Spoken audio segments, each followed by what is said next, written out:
नमस्कार, मैं राधेश्याम पाल। आज हम उपस्थित हैं लुम्बिनी, जहां पर भगवान बुद्ध का जन्म हुआ था। आज हम जानेंगे लुम्बिनी के तमाम ऐतिहासिक जो तथ्य हैं उसके बारे में। यहाँ के जो मठ, मंदिर, स्तूप हैं उसकी सैर करेंगे और सम्राट अशोक के बारे में जानेंगे, जिन्होंने बौद्ध धर्म को पूरे एशिया में फैलाने का कार्य किया था। यहाँ के जो मुख्य बौद्ध भिक्षु हैं, भंते जी हैं, सागर धम्मा, उनसे हमारी बात हुई है।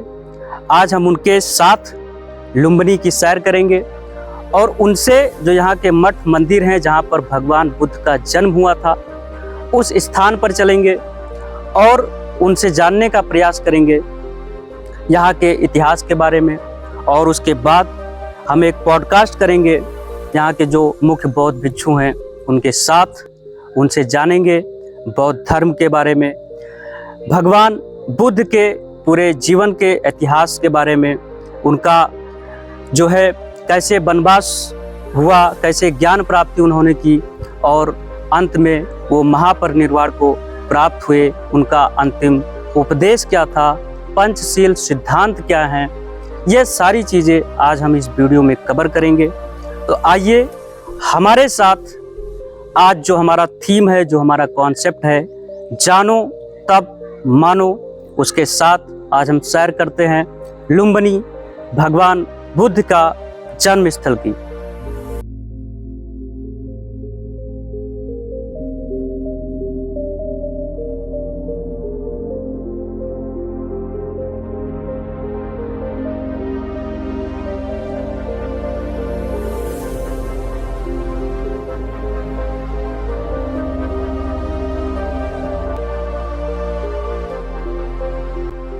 यहाँ पर बड़ी संख्या में विदेशी टूरिस्ट भी आते हैं और ये भारत और नेपाल बॉर्डर के करीब पड़ता है। हम लोग बढ़नी कृष्णानगर बॉर्डर से आए हैं।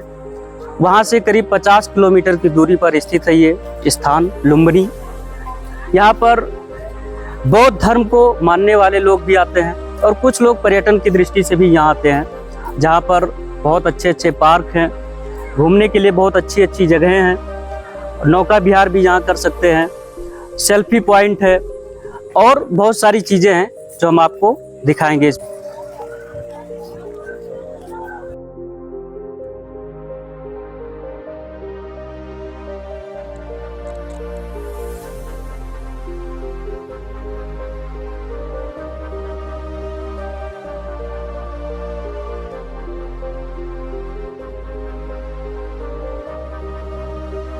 देख सकते हैं लिटिल बुद्धा की मूर्ति लगी है और बहुत अच्छा जो है बहुत शांत वातावरण रहता है। भगवान बुद्ध से संबंधित जितने भी तीर्थ स्थान हैं, क्षेत्र हैं, वहाँ का वातावरण बहुत शांत रहता है। और आगे आपको दिखाते हैं विपश्यना केंद्र, महामाया टेम्पल और सारी चीज़ें।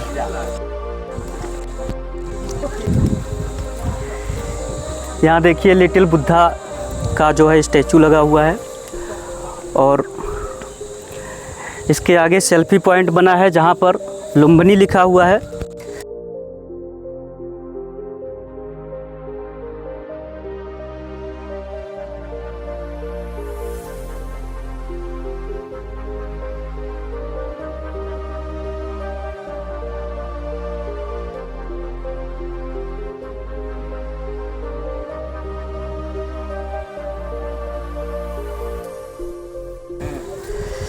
ये देखिए कितना सुंदर पूरा दृश्य है और कितना शांत है।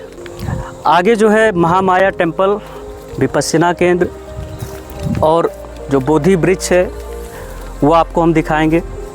और यहाँ के जो मुख्य बौद्ध भिक्षु हैं, भंते जी हैं, उनसे बात करेंगे, उनसे बहुत कुछ जानने का प्रयास करेंगे। राजकुमार सिद्धार्थ जिनका महल जो है कहाँ पे था वो जानेंगे और बहुत सारी चीज़ें जानेंगे कि बौद्ध धर्म कब से शुरू हुआ, क्या हुआ, सारे इतिहास के बारे में आज हम जानने का प्रयास करेंगे। तो अगर आप बौद्ध धर्म में श्रद्धा रखते हैं, जानना चाहते हैं, तो इस वीडियो में आपको सब कुछ मिल जाएगा। खासकर पूरे लुम्बिनी का इतिहास, भगवान बुद्ध से संबंधित सारा जो जानकारी है, इतिहास है, वो सारी चीज़ें।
और यहाँ पर देखिए आप, ये टिकट काउंटर का बोर्ड लगा है। जो महामाया टेम्पल है मुख्य, जहाँ पर भगवान बुद्ध का जन्म हुआ था, और जो बोधि वृक्ष है वहाँ जाने के लिए यहाँ से टिकट लेना पड़ता है। और आपको दिखा दें टिकट का जो ये पूरा लगा हुआ है चार्ट, ये थोड़ा क्लोजअप करो। ये नेपाल में, चूँकि लुम्बिनी जो है वो नेपाल में स्थित है, तो नेपाली नागरिकों के लिए थोड़ा कम पैसा लगता है, 20 रुपये जैसे है एक दिन का। भारतीय नागरिक के लिए 80 रुपये, ये नेपाली रेट है, नेपाली पैसे हैं। और अन्य जो सार्क राष्ट्र एक नागरिक है 400 रुपये। ऐसे सबका पूरा चार्ट बना हुआ है। यहाँ पर इंग्लिश में जो है लिखा हुआ है, और यहाँ हिंदी भाषा में लिखा हुआ है। आइए आपको और दिखाते हैं।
अभी हम चल रहे हैं जो यहाँ के मुख्य बौद्ध भिक्षु हैं, भंते जी हैं, सागर धम्मा जी, उनसे मिलने और उनको साथ में लेकर उसके बाद और जो मठ मंदिर और स्तूप हैं सैर करेंगे।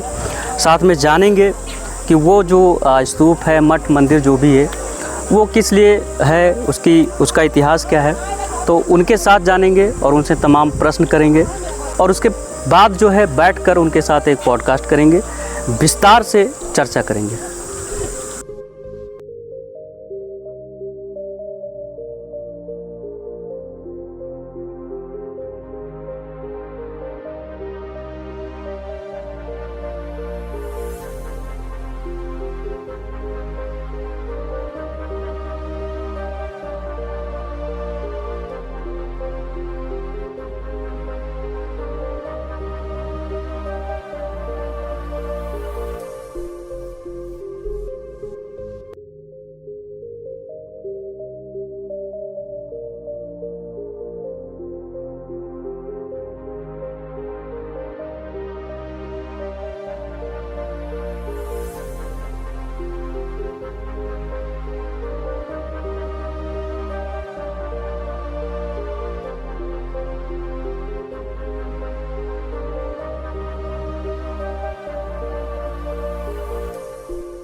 तो दर्शकों, हम पहुंच गए हैं लुम्बिनी, भगवान बुद्ध की जन्मस्थली। आज हमारे साथ हैं यहाँ के मुख्य जो है भंते जी, आदरणीय श्री सागर धर्मा जी, और इनके साथ हम चलेंगे श्री महामाया टेम्पल और बोधि वृक्ष, जहाँ पर भगवान बुद्ध का जन्म हुआ था, साथ में जो अशोक स्तंभ है, और यहाँ के जो एक दो और मुख्य जो है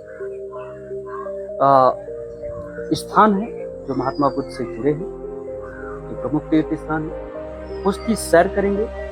और साथ ही साथ आदरणीय भंते जी से जानने का प्रयास करेंगे, जानेंगे भगवान बुद्ध के बारे में, और तत्पश्चात हम लोग बैठेंगे, एक पूरा पॉडकास्ट करेंगे। तो आइए चलते हैं। भंते जी, आपका बहुत बहुत स्वागत है, और आइए माया देवी टेम्पल चलते हैं और जानने का प्रयास करेंगे। अच्छा,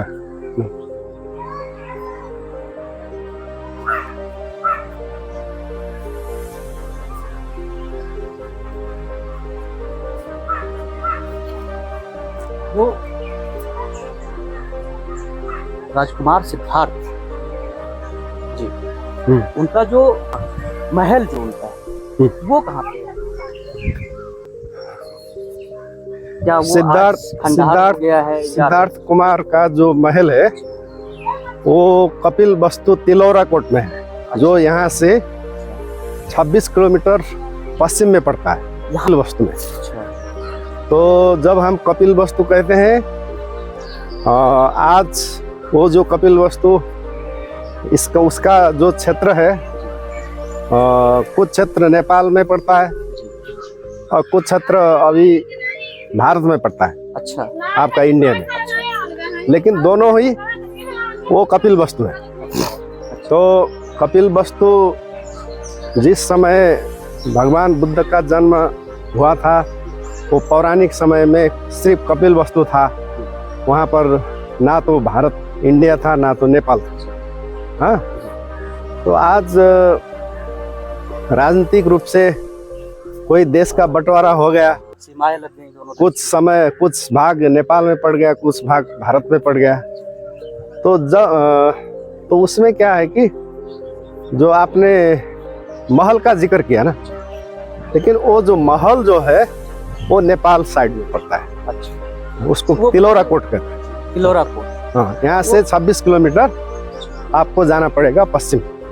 तो वो महल अभी किस रूप में? हाँ, खंडर में है। खंडर कैसा, मतलब कुछ स्ट्रक्चर बचा है या? हाँ, थोड़ा थोड़ा। अच्छा जी, जमीन में। अच्छा, थोड़ा थोड़ा खंडर है। अच्छा, तो उसमें जो प्रमुख रूप से राजा शुद्धोधन का जो दरबार महल था, उसका पश्चिम द्वार एक वहाँ पर एक खंडर है, और दूसरा जो है पूरब द्वार, जहाँ से जो सिद्धार्थ राजकुमार वहाँ से बाहर निकले थे। अच्छा, सब कुछ छोड़ के। उसको हम बौद्ध भाषा में महाविनिष्क्रमण कहते हैं। अच्छा, त्याग, गृह त्याग वो पूरब द्वार से किया था। तो वो पूरब द्वार का खंडर भी है वहाँ पर। उसके बाद बीच में है सिद्धार्थ कुमार का जो बैठने का, उनका 3 महल था ने। अच्छा, रम्य, सुरम्य, शुभ, वो 3 नाम के 3 महल थे। उसका भी वहाँ पर खंडर है। और उसके बाद राजा शुद्धोधन और महामाया देवी दोनों बैठने का एक महल का अवशेष है। वो करीब 4-5 साल पहले मिला था। अच्छा, और उसका भी अवशेष है वहाँ पर। तो सब मिला के महल का जो खंडर है वो वहीं पर है। अच्छा, तिलौरा कोट में। तो तिलौरा कोट यहाँ से 26 किलोमीटर पश्चिम में पड़ता है। तो ये पूरा लुम्बिनी जो परिक्षेत्र है, ये लगभग कितने किलोमीटर में फैला हुआ है?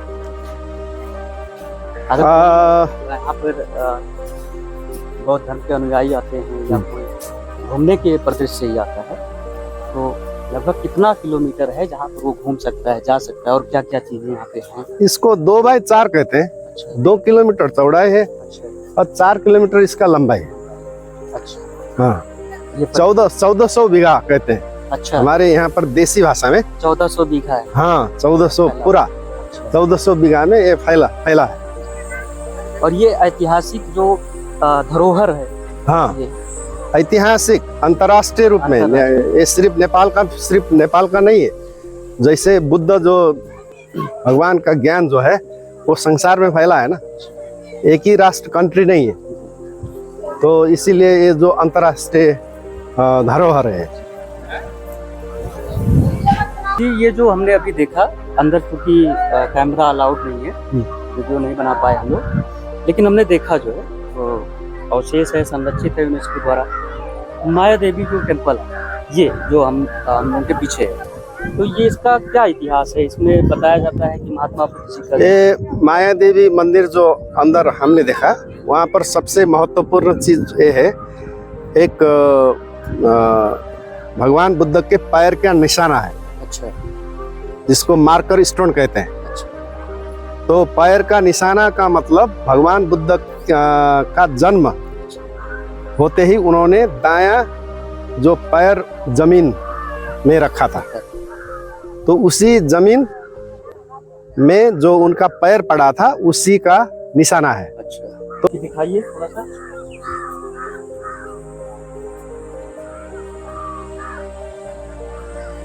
ये जो ये सिंबल जो है ना, ये लुम्बिनी को अंतर्राष्ट्रीय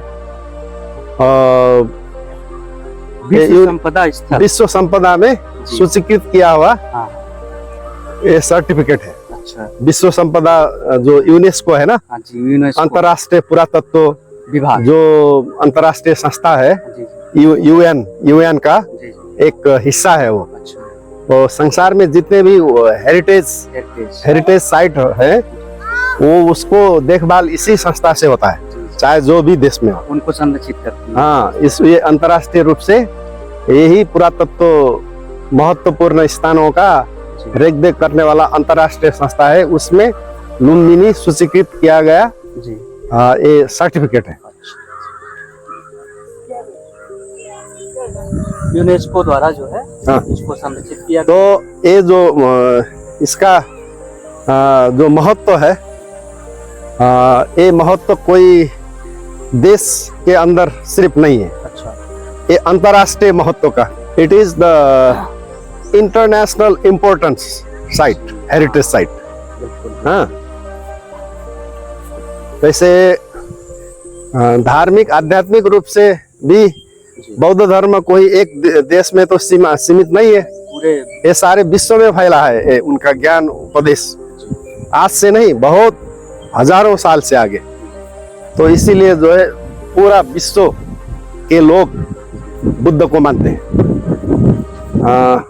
तो इसीलिए उनका जो माया देवी जो इसको माया देवी मंदिर कहा गया है, माया देवी विहार है, हजारों संख्या में पूरी विश्व से यहाँ पर तीर्थयात्री आते हैं और इसका दर्शन करते हैं।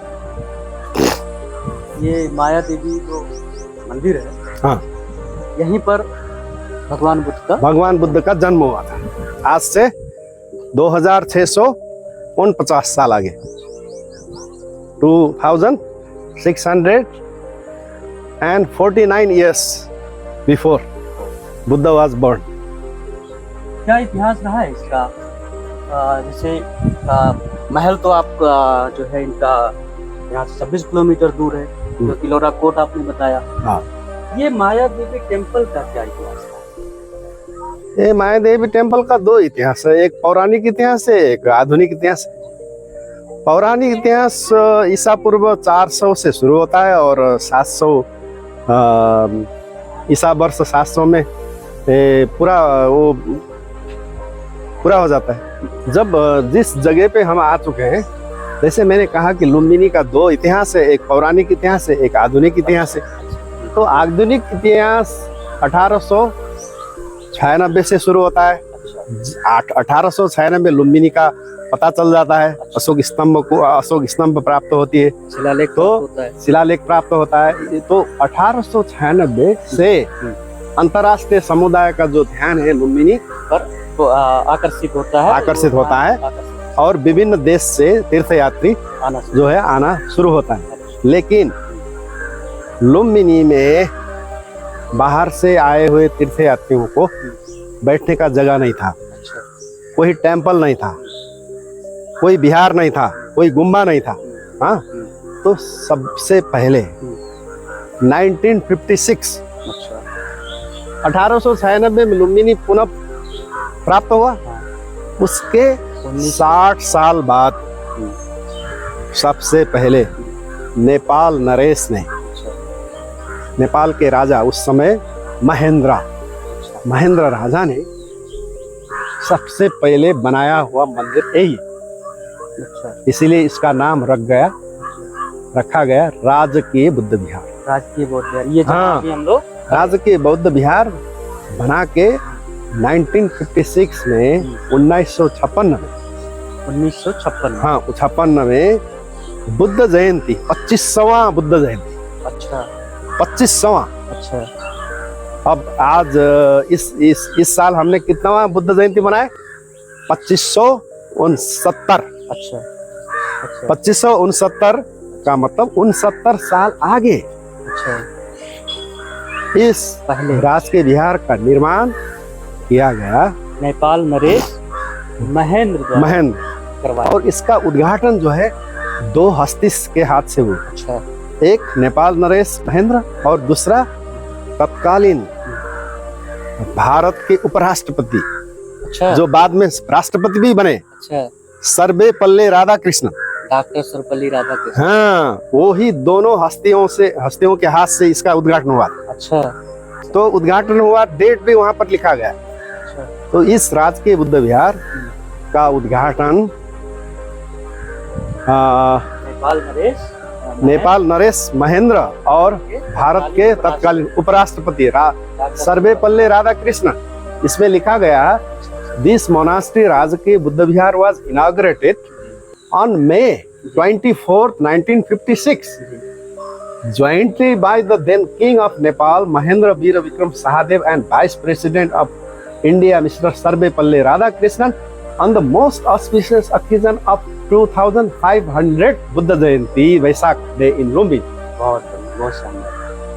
देखिए, तो पुनः जो लुम्बिनी पता चला 1896 में, 60 साल के बाद लुम्बिनी में एक सरकारी स्तर से बनाया गया बुद्ध मंदिर यही है।